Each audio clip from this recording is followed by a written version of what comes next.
We're back now with something to think about before you hop behind the wheel this morning of your car. The latest issue of Forbes magazine is calling attention to what could be the auto industry's next major problem: carjacking gone digital. Buckle up, you're going to need it. We almost died. It's quite terrifying when you don't have brakes, right? This isn't carjacking, it's car hacking. I told the car it was in reverse and it was trying to park itself. And therefore, Forbes magazine's Andy Greenberg went out for a unique test drive with Chris Velasic and Charlie Miller, two tech geniuses who, after a few clicks and computer cords, became the ultimate backseat drivers.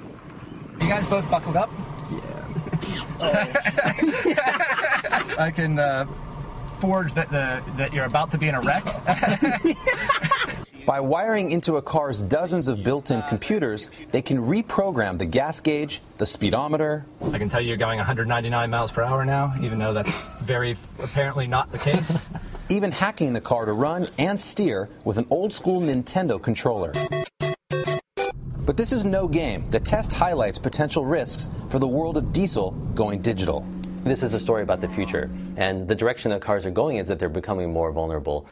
Toyota, whose Prius was the main car used in the demos, noted in a statement that the type of hacking shown, quote, requires a physical presence inside the vehicle, partial disassembly of the instrument panel, as well as hardwired connection, all of which would be obvious. I think that we'd like to see Detroit welcome hackers in to test their products and expose vulnerabilities that they couldn't find themselves. Tests that in the near future could take on a whole new feel. Can you make it go left now? And those two hackers are with us now. Charlie Miller is a Twitter security engineer, and Chris Velasic is the director of security for IOActive. And they brought with them one of their test vehicles, a Ford Escape, to show the potential vulnerabilities that cars can pose if hacked. Guys, good morning. First of all, you're both security computer guys. What made you want to check into the vulnerability of a car? So I always did Windows hacking stuff, and Dr. Miller here always did OS X and iPhone hacking. And we decided we want to do something new. And we both like cars, so we figure, why not automobiles?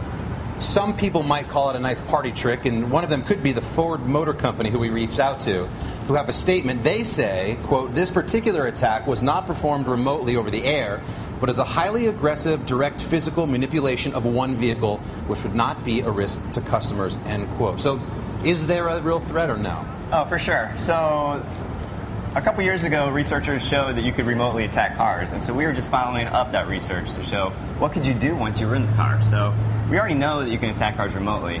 It's just the question is...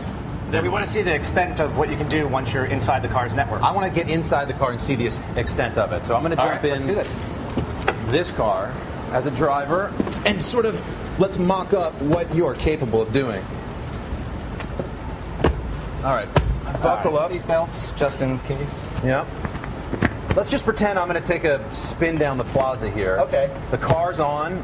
We're not moving. We're not moving. I'm ready to go. Yeah, so the first thing that we can do is trick the odometer and speedometer into saying you're going whatever speed. Wow, there you want. go. Yeah, it went to 100 miles an hour. We're obviously not going 100 miles an hour, right? Right. So that's one of the other nifty tricks. So if you take your hands off the wheel right now, Charlie actually will be able to turn the wheel. Wow, that's insane. And if you saw in the video, we can do that while the Prius is driving as well. What is Charlie tapping into? Is there an operating system that's common on all cars? No, it's very proprietary to each make and model of car. So it's a lot of work for an individual manufacturer and the individual model. So we mentioned, I mean, you're sort of hardwired into this particular car. But you don't have to be. Is this possible to be done remotely? Yeah, research has shown that you can get a remote vulnerability exploited and get on the car's network. And once you're on the car's network, it's just like being jacked in. I'm glad you guys are on our side. Yeah. All right, what else can it do? And the last thing we can do is actually completely immobilize the car. We can kill the engine. Wow, just and if you can try to start the car again. No, it won't start. It's like a so we can do that for as long as we want. Could you turn the engine off while I was driving? Yeah. We've proved that you can turn the car's engine off while it's... What did you guys do with this data once you started figuring out what cars were possible? So we wanted to collect all the data and put it in a big white paper for people to look at. We want security researchers doing this. We want more of us look at these things.